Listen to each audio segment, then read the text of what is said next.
بسم اللہ الرحمن الرحیم۔ میں ارشد علی خان آپ سے مخاطب ہوں۔ ہمارا اور آپ کا سلسلہ بہت پرانا ہے۔ اس رابطے میں ہم اکثر مختلف موضوعات اور معاملات پہ گفتگو کرتے چلے آئے ہیں۔ اب ہم عمان میں ایک نیا سلسلہ شروع کر رہے ہیں، اور جس میں عمان کی تاریخ اور عمان کی ثقافت اور یہاں کی شخصیات کے بارے میں آپ کو مختلف معلومات ہم پہنچائیں گے۔ اور اس سلسلے کی جو پہلی کڑی ہے اس کا آغاز ہم کر رہے ہیں عمان کے شہر بدیہ سے، جو کہ اس کے مشرق میں ہے اور بڑی تاریخی جگہ ہے۔ اور وہاں کے جو مشہور و معروف تاریخ کی شخصیت ہیں امام نور الدین سالمی، ان کی ہم ذات کے بارے میں بات کریں گے اور ان کے خاندان اور فیملی کے بارے میں بات کریں گے۔ چلیں پھر آئیے ہم اس سفر کا آغاز بدیہ سے کرتے ہیں اور آپ کو اس سفر میں ساتھ لے کے چلتے ہیں، اور اسی طرح آپ ہمارے ساتھ رہیے گا۔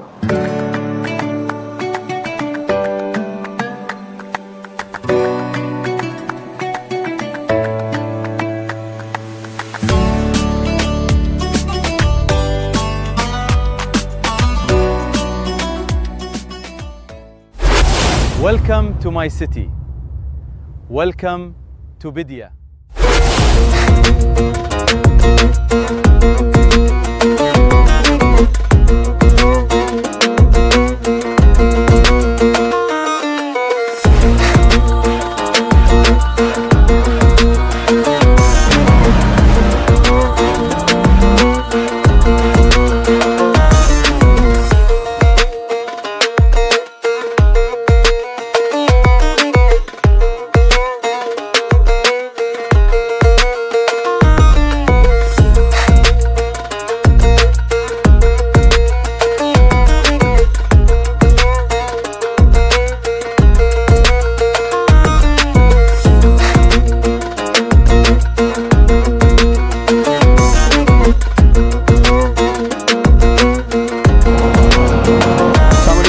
میں ارشد علی خان آپ کو عمان کے شہر بدیہ میں لے کر آیا ہوں۔ یہ شرقیہ ریجن کا ایک مشہور قدیم ایک ٹاؤن ہے، قصبہ ہے، اور اس کی سب سے مشہور چیز یہ ہے کہ عمان کی تاریخ میں یہاں سے اونٹوں کے کاروان ساحل کی طرف جاتے تھے، جو کہ سور ہے، اور اس کا صحرا جو ہے وہ ہیبا سینڈز مشہور ہے۔ اور یہاں سب سے بڑی ایک چیز جو مشہور ہے وہ یہ ہے کہ یہاں پہ ایک بہت بڑی لائبریری ہے، جو کہ امام نور الدین سالمی کے نام سے، ان کی شخصیت کے نام سے منسوب ہے، اور اس کو بھی آپ کو وزٹ کرائیں گے۔ اور یہاں پہ بہت بڑا ایک علمی خزانہ ہے جو آپ دیکھیں گے۔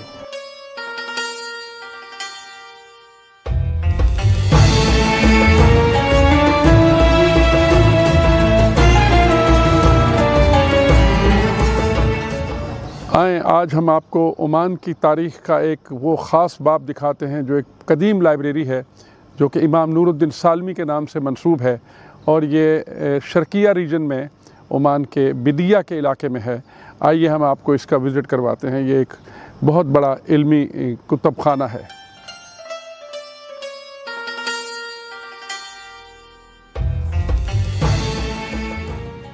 لقبه نور الدين، وكنيته أبو محمد عبد الله بن حميد بن سلوم بن عبيد بن خلفان بن خميس السالمي، سياسي وفقيه ومتكلم ومؤرخ وشاعر وصاحب حفظ نادر وموهبة عظمى وبصيرة ثاقبة، في قلب قرية الحوقين الوادعة بين جبال الرستاق.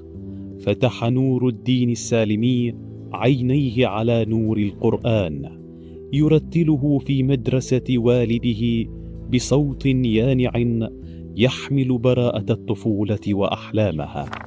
وما إن بلغ 12 حتى غشيت الظلمة ناظريه، فارتدت الدنيا حوله صمتا ثقيلا، لكنه أبى إلا أن يجعل من فقد البصر بصيرة، ومن الليل شعلة تسكن القلب والعقل.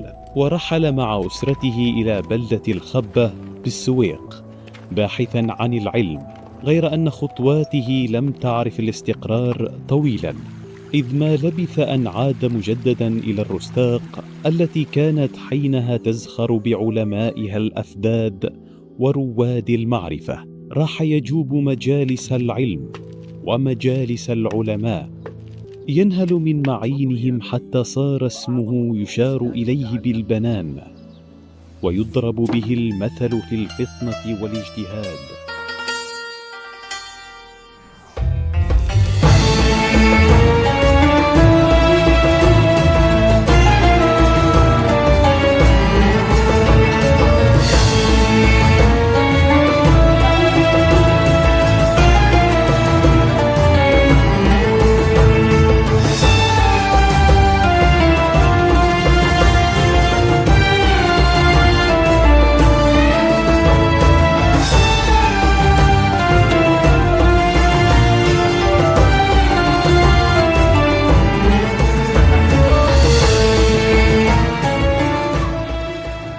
बिस्मिल्लाहिर्रहमानिर्रहीम।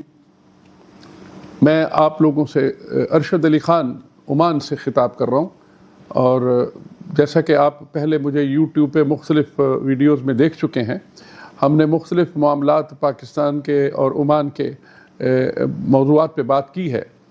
अभी हमने पिछले दिनों ये तय किया है कि ओमान के बारे में और ओमान की शख्सियात के बारे में और ओमान के मुख्तलिफ़ अहम क़दीम और तारीख़ी मकामात के बारे में हम मालूमाती किस्म की वीडियो बना रहे हैं। और यहाँ पे बहुत से लोग जो गैर मुल्की हैं और ख़ुसूसन पाकिस्तानी और दूसरे ममालिक के लोग, वो ओमान की तारीख़ के बारे में बहुत कम इल्म रखते हैं। ये जज़ीरा अरब में गल्फ़ ऑफ ओमान कहलाता है। इसके समंदर के रास्ते से हम पहले हमसाए हैं। पाकिस्तान पहला नेबर है। We are the first sea neighbour of Oman from the eastern side, जहाँ पे मैं बैठा हूँ। इसको शर्क़िया रीजन कहते हैं। ओमान एक बड़ा मुल्क है। इसकी टोटल आबादी तकरीबन 5 मिलियन 50 लाख लोगों पे मुश्तमिल है, और ये बहुत बड़ा मुल्क है। सऊदी अरब के बाद ये खलीज में दूसरा बड़ा मुल्क है, और इसकी एक तरफ जो सरहद है वो जनूब से यमन को मिलती है, और दूसरी तरफ इनके मगरिब में जो है सऊदी अरब और इमारात की जो है सरहदें हैं, और इसके शुमाल में जो है इसकी सरहद वो सी वाटर ईरान को मिलता है, जिसे ये जो आजकल जो जंग के हालत में जो है वो हरमुज़ जो है वो नेबर है ओमान के और ईरान के दरमियान में। तो वो जो वहाँ की जो वहाँ पे हुकूमत ओमान की है, और मुसंदम उस इलाके का नाम है। इस वक्त हम यहाँ पे आए हुए हैं बिदिया के इलाके में। बिदिया की बड़ी पुरानी तारीख़ है, और इसकी तारीख़ जो है सदियों पुरानी है। बिदिया के जो यहाँ के कदीम ख़ानदान हैं, उसमें एक ख़ानदान है अल-सालमी। अल-सालमी का ओमान की तारीख़ के साथ और बिदिया के साथ बहुत पुराना ताल्लुक़ है। तो मैं बहुत शुक्रगुज़ार हूँ। मैंने गुजारिश की यहाँ के जो अभी मौजूदा उनके ख़ानदान के बड़े हैं, वो शेख अनवर बिन अहमद अल-सालमी, उन्होंने मेहरबानी की और मैं उनके पास आया हूँ, और उनकी ये ख़ानदानी लाइब्रेरी है जिसमें हम बैठ के उनसे वक्त लिया है। उन्होंने मेहरबानी की है, हम उनके मशकूर हैं कि उन्होंने हमें वक्त दिया है, और हम उनसे कुछ सवालात करेंगे बिदिया की तारीख़ के बारे में, और वो उसका हमें जवाब देंगे। अस्सलाम वालेकुम शेख अनवर।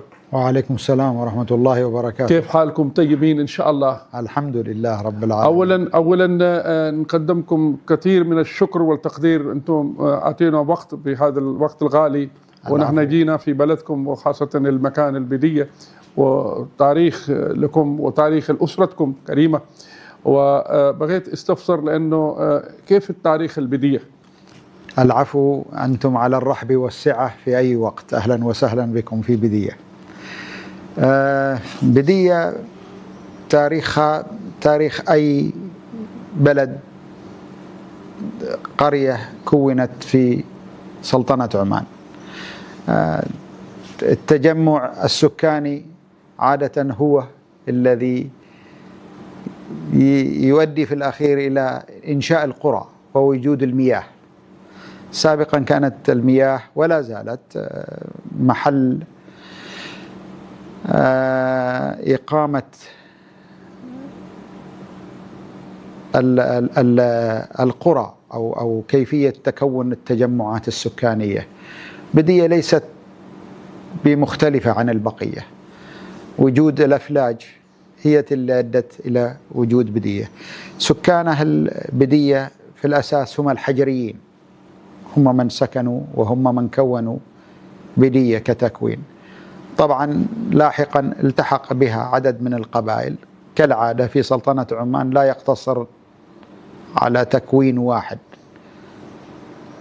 هناك الكثير من القبائل التي تأتي تبعية لاحقا، منها السوالم والحبوس، اليحامدة، البلوش،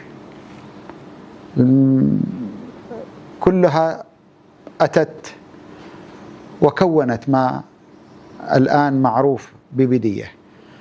بدية في الأساس كذلك تقسمت إلى عدد من القرى. بدية هي مجموعة قرى مع بعض، تبدأ من الواصل وتنتهي في الحوية، في الظاهر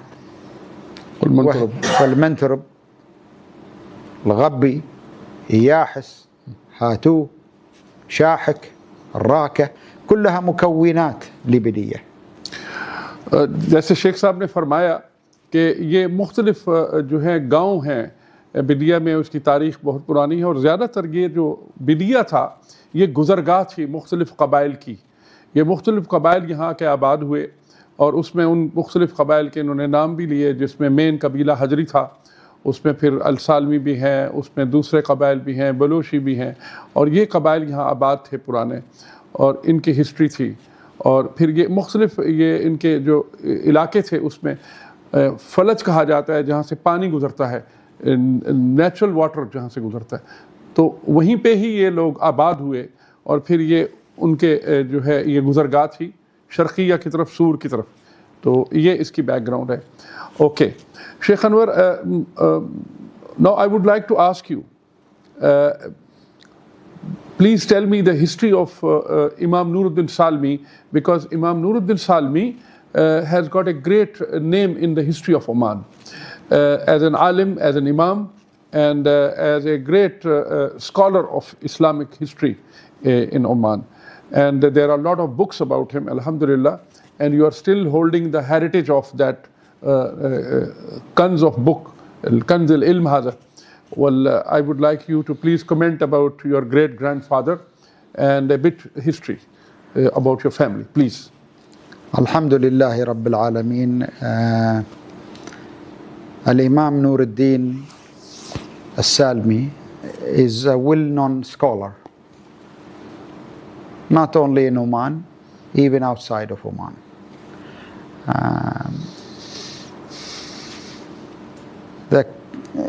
To say something about Imam Nuruddin is far higher than my ability. He's a scholar, and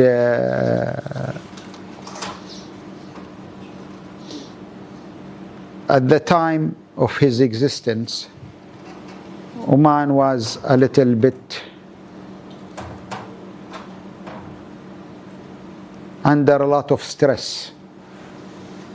And Imam Nuruddin, one of the people who is gathering the people together. He is well known for his studies in religion. He is well known for his view. Recently, the United Nations have announced him as a scholar. Yes, he has been acknowledged internationally as one of the great scholars of Oman. Yes. For us to say something except what we have said is not enough. But for a researcher, he can go and research Nuruddin Al-Salmi and find out what is Imam Nuruddin Al-Salmi. Yes, actually I have read about Imam Nuruddin Salmi, as I have lived in this country for more than 4 decades, and I have been a very close friend of the Omani scholars, and I had the opportunity to talk to them about Imam Nuruddin Salmi, and of course with you as a family, I have been knowing the Salmi family for more than 35 years now. And there's a lot of books that he has published. And the family has been able to preserve this historical library in Bidia, which is one of the unique in the Middle East, this library, with a lot of books which are very old books and still preserved. I want to ask you, how did you feel the development after, the new development has come, and in which we have seen خلينا أعطينا الخلفيات عن أسرة الإمام نور الدين السالمي وكيف Let's talk about your grandfather مرحوم Sheikh Muhammad bin Abdullah al-Salmi.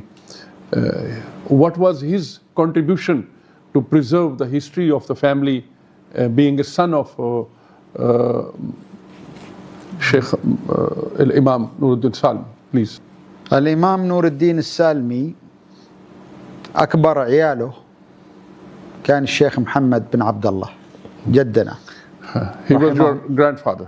Yes, رحمهم الله. رحمهم الله. نعم. جدنا محمد بن عبد الله السالمي الشيخ محمد الحمد لله رب العالمين مشى على خطى أبوه نور الدين. جمع الكتب التي كانت بحوزة الإمام نور الدين وأضاف إليها ما قدر أو ما استطاع على تجميعه، البعض من عمان والبعض من خارج عمان. وكانت هي ما أدت إلى وجود المكتبة هذه، تجميع هذه الكتب. وكلنا نساعد بطريقة ولا بأخرى على استمرار الإرث الذي ورثناه من نور الدين.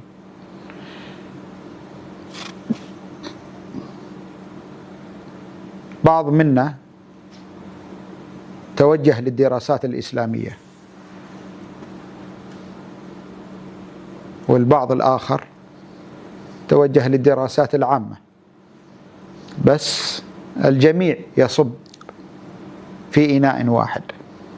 شيخ أنور، عندي سؤال، لأنه أنا لاحظت خلال 20 أو 30 سنة الماضية، وخاصة أسرة السالمي، كثير منكم الناس في أصحاب العلم العالي وثقافة ودرجة الشهادات العالمية في البلد، ولا بد أنت بنفسك ما شاء الله خرجت من أمريكا، وكثير من أهلكم وابن عمكم وكذا كلهم مثقفين عندهم مناصب العالية. وإيش السبب هذا للجهد التعليمي في أسرة السالمي؟ What is this reason? العلم إرث نعتز به. نور الدين السالمي بنى، الإمام نور الدين السالمي بنى ما بناه على العلم، فهذا تسلسل أتى منه من خلاله. جدودنا والحمد لله رب العالمين الشيخ محمد بن عبد الله جدنا كذلك كان يدعو للعلم، وآبانا أصروا على تعليمنا، فالجميع والحمد لله رب العالمين في العيلة تلقى ما استطاع من العلم، إن كان من خلال الجامعات خارج البلد أو داخل البلد. بس الحمد لله إلى الآن نصر على أنه الجميع يكون صاحب علم ما استطاع إليه سبيلا. One of your cousin was a chancellor of Sultan Qaboos University, and one of your family, Salmi family man, is also head of the Muscat Security Market, and also your uncle, His Excellency Sheikh Abdullah, has established a German university in partnership with famous German university in Oman. This all goes in your profile, yani, Bekul Amana. So I find, is it something in your genes that you love knowledge, or it is your family efforts of your grandfather or your parents? هذا توفيق من الله سبحانه، هو من يوفق عبده في اتباع ما يصلحه، بالإضافة إلى طبعا أهلنا مثل ما ذكرت لك أصروا ويصر على تلقينا للتعليم بجميع أنواعه. Yes. والحمد لله رب العالمين، ربنا وفقنا إن كان من خلال الجامعة الألمانية أو ما يوجد من تعليم ومتاح للجميع. It's a great contribution for Oman, as I see, to set up a private university based on engineering technology of Germany. It has to be appreciated and well acknowledged, and in which, yes, your uncle Sheikh Abdullah has done a great job to establish this university. Sheikh Anwar, هل عندك في شيء رسالة خاصة من هذا البرنامج للشباب العمان، خاصة بالنسبة للجهد التعليمي؟ تفضل. طبعا التعليم هو أساس كل حاجة. الإنسان من دون علم لا شيء،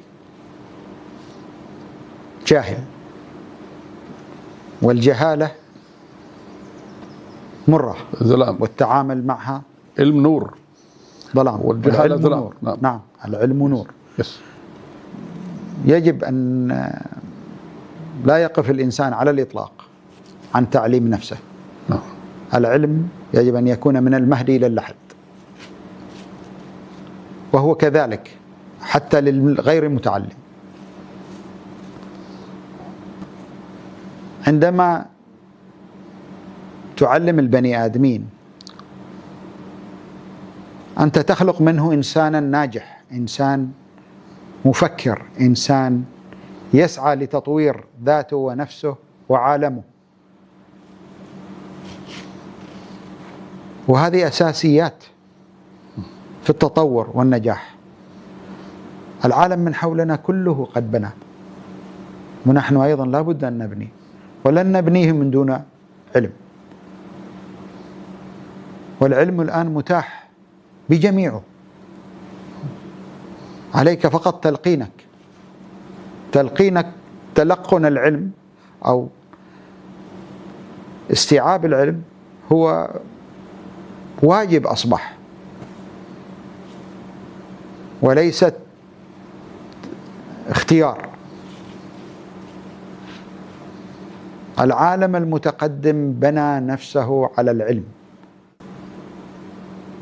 والعلم أصبح ضروري من ضروريات الحياة للعيش. شكرا شيخ أنور بهذا اللقاء، وكذلك مشكور لوقت الغالي. أهلا وسهلا بكم. أهلا وسهلا بكم. شكرا.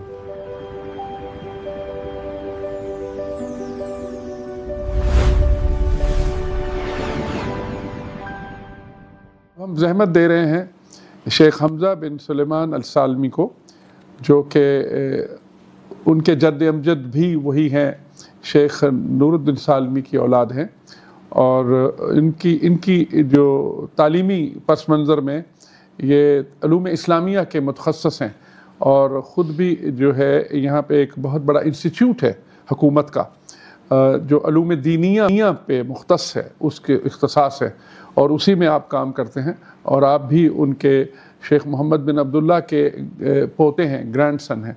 तो अब हम थोड़े से सवाल उनसे करते हैं। शुक्रन शेख हमज़ा، بس أخذنا منك وقت الغالي شوية في فسرنا شوية عن تاريخ جدك وكيف هو بناء هذا الكنز العلمي عن أبوه وكذا. بليز أعطينا التاريخ شوية.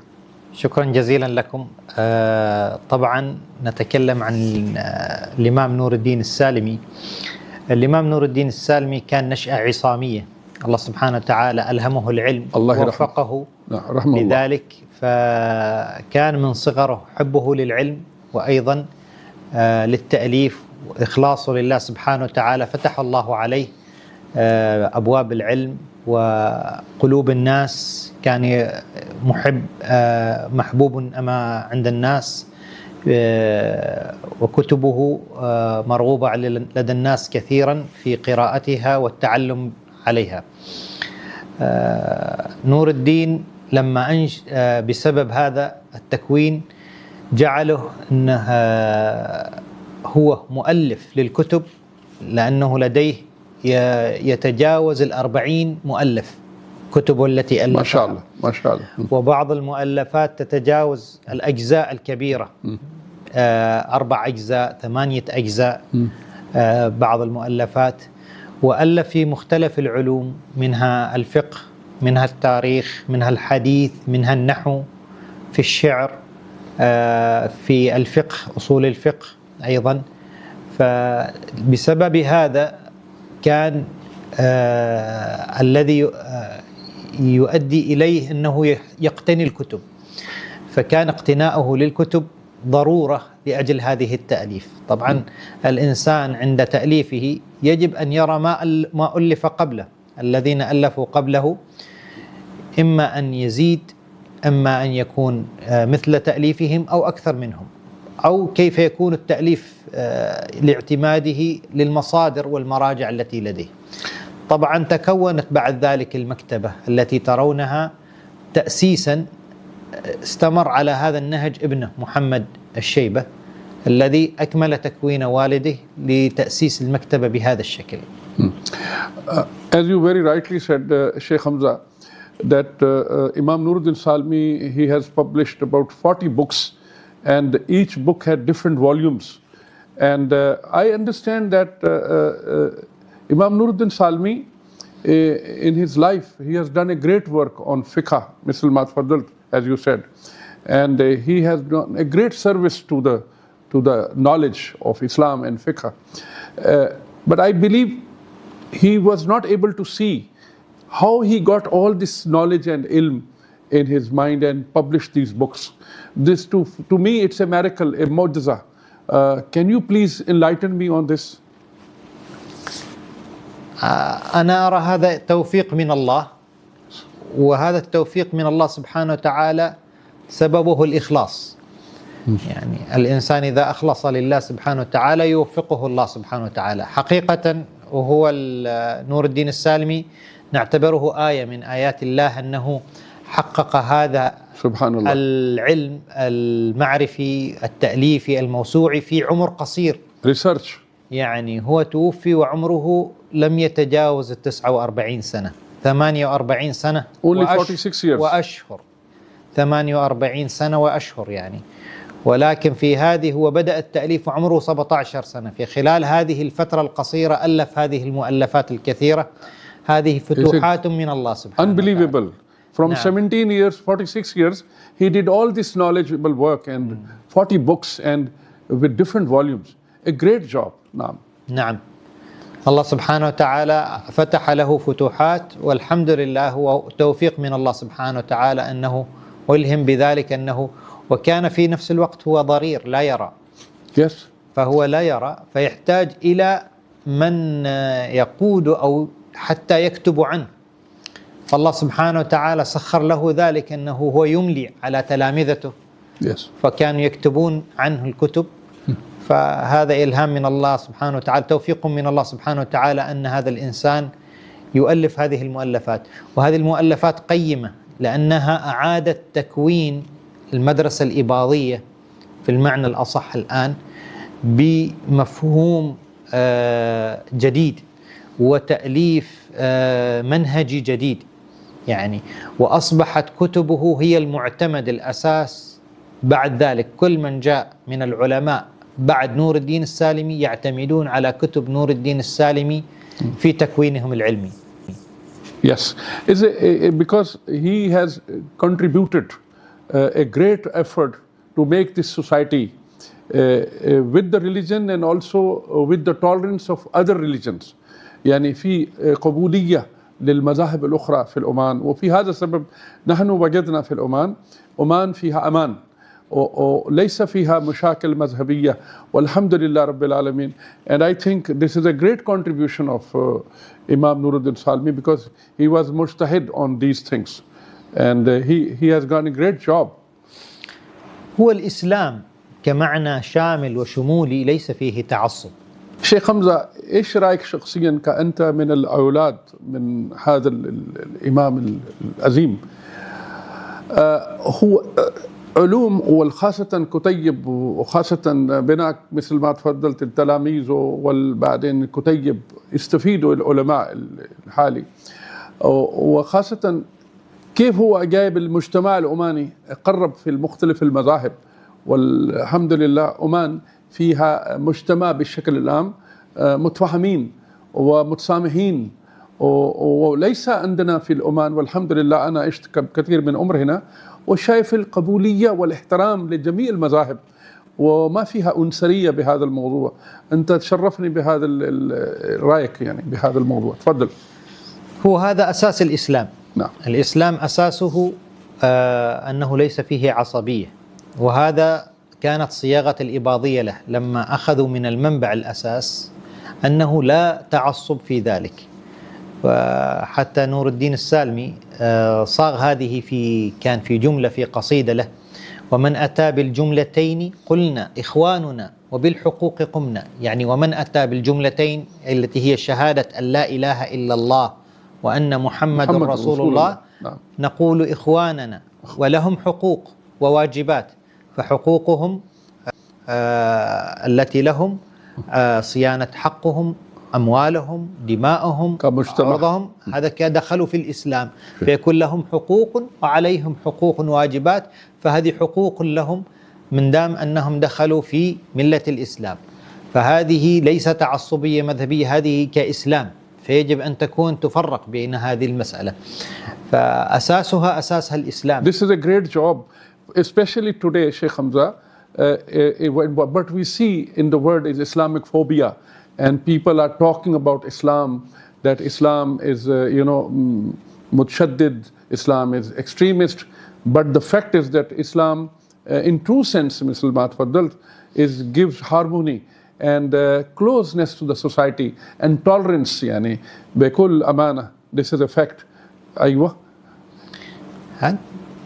لا زلنا نقول أن منبعها القرآن، فالمسلمين إذا رجعوا للقرآن، basis Quran. القرآن يعطي لكل مسألة أنها مجتمع واحد، فإخوانكم إخوانكم في الدين، فلك حقوق لك واجبات.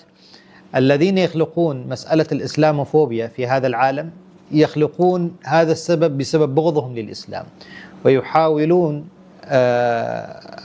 صد الناس الآخرين عن الانجذاب أو الدخول في هذا الإسلام، وهذا هو الشيء الذي يحاولون أن ينفرون منه غير المسلمين. طبعا الإباضية في هذا المجتمع المسلم اللي هو مجتمع عمان ليس فيه إباضية فقط، فيه إباضية وفيه سنة وفيه شيعة، تعايشوا بتعايش واحد، ولكن هنالك حقوق يجب أن يتفاهموا عليها، فهذه الحقوق يجب أن لا تتداخل بحق أنك تتعدى على حق غيرك، فحقك ينتهي عندما يأتي تدخل على حق غيرك، هناك الانتهاء يجب أن يتوقف ذلك الشيء.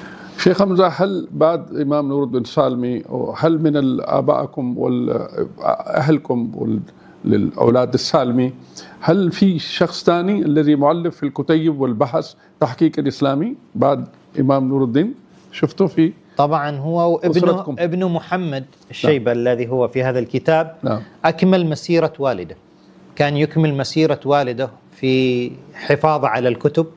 طبعا هذه المكتبة الذي ترونها بهذا الشكل هذه بامتداد من نور الدين بامتداد ابنه محمد.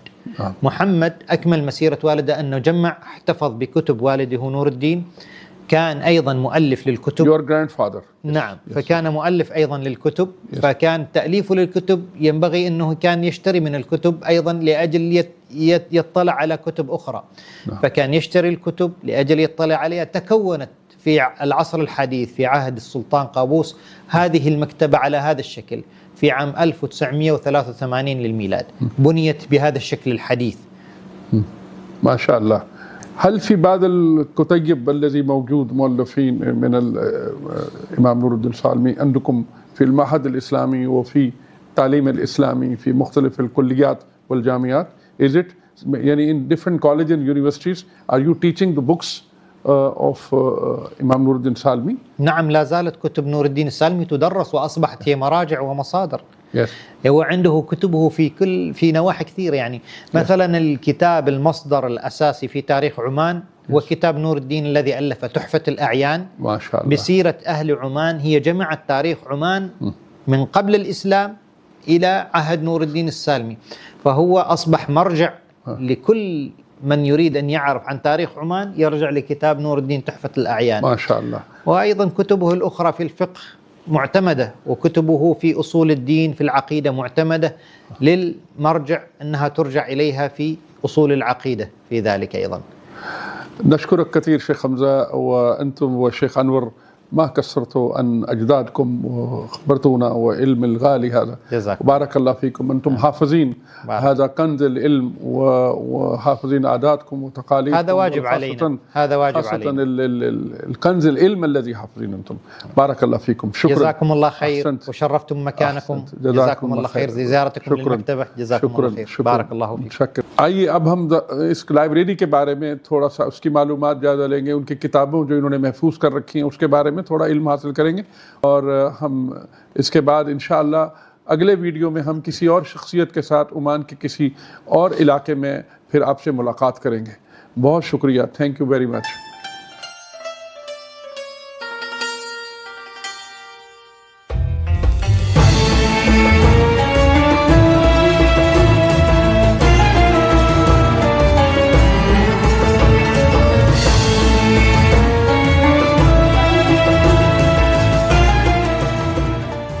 في حالة الرفد وغير الرفد، وأشكر المولى على آلائه ثم صلاته لأنبيائه. یہ امام نور الدین سالمی صاحب کی مرحوم کی یہ جو کتاب ہے، اس میں ساری ان کی پوئٹک کلام ہے، ان کی شاعری کا کلام ہے، اور اس قدر خوبصورت کلام ہے. اور یہ اس کی انہوں نے جو ابتدا کی تھی مکہ میں کی تھی، آپ اس وقت وہاں تشریف لے گئے تھے، اور مکہ میں یہ پھر کتاب مکمل ہوئی اور بعد میں اس کو محفوظ کیا گیا، اور اس کے مختلف چیپٹرز ہیں الحمدللہ. من قبل الإسلام إلى عهدنا هذا. پری اسلام سے لے کے اب تک کی تاریخ جو ہے یہ ساری اس میں درج ہے، اور یہ اعلیٰ کتاب ہے اور بڑی اچھی اس کی تالیف ہوئی ہے. في دخول الإسلام إلى أهل عمان، دخول أول شيء مازن بن غضوبة أول من أسلم من عمان، فهو صحابي من الصحابة مازن بن غضوبة. اسلام عمان میں بہت جلدی 5 ہجری میں آ گیا تھا، تو اس لیے یہ اسلام جو ہے عمان میں بہت پرانا مذہب ہے، یہ کوئی نیا نہیں ہے کہ بہت بعد میں اسلام آیا. What is this? This is هذا مصحف القرآن الكريم. It is مصحف القرآن. یہ پرانا نسخہ ہے قرآن مجید کا. هذه نسخة مخطوطة من القرآن الكريم. یہ بالید. باليد. نعم. یہ ہینڈ ریٹن ایک نسخہ ہے، من مقتنيات المكتبة يعني تكون. یہ ہاتھ کا لکھا ہوا نسخہ ہے اور بہت قدیم ہے. کم عمر شیخ حمزہ بهذا النسخہ؟ هذه تقريبا 270 سنة. 270 سال پرانا نسخہ جو انہوں نے محفوظ رکھا ہوا ہے یہاں پہ. یہ ہاتھ کا لکھا ہوا قرآن کامل ماشاءاللہ یہاں پہ موجود ہے، اور یہ ایک بہت بڑا مبارک قسم کا ایک خزانہ ہے علم کا الحمدللہ. قرآن مجید ہے.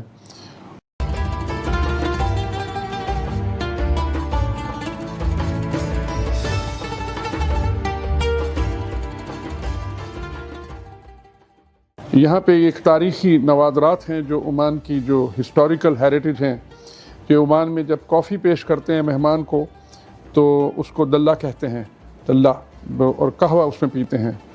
تو یہ جو ہے اس میں یہ اس کے ایک پرانی تاریخ کی ہیریٹیج رکھی ہے. اسی طرح یہ بھی اس طرف وہی چیزیں ہیں. یہ دیکھیے ادھر ایک پرانے جو بلٹس ہیں وہ رکھی گئی ہیں یہاں پہ رکھی، اور یہ کتابی خزانہ ہے الحمدللہ، یہ بھی محفوظ کیا گیا ہے.